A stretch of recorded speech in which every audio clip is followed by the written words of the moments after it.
రాజశేఖర రెడ్డి గారి ఆశయాలను నిలబెడతాడు అని జగన్మోహన్ రెడ్డి గారిని ముఖ్యమంత్రిని చేస్తే అసలు ఇప్పుడు రాజన్న రాజ్యం ఉందా లేదా? ఇప్పుడు రాజన్న రాజ్యం ఎక్కడ కనిపిస్తుంది?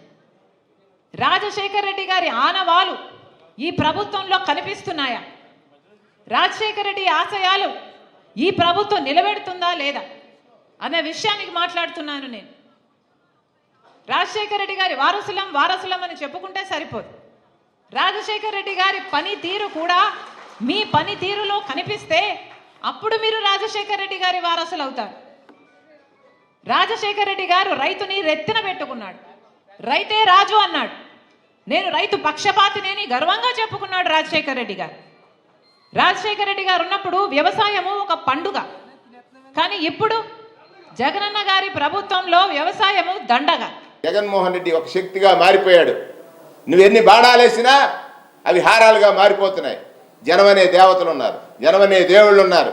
జనమనే దేవతలు దేవుళ్ళు నువ్వేసే బాణాలు కానీ, నువ్వేసే రాళ్ళు కానీ, నువ్వేసే బెడ్లు కానీ, నువ్వేసే తిట్లు కానీ హారాలుగా మార్చి జగన్మోహన్ రెడ్డికి మెడలో వేయబోతున్నారు.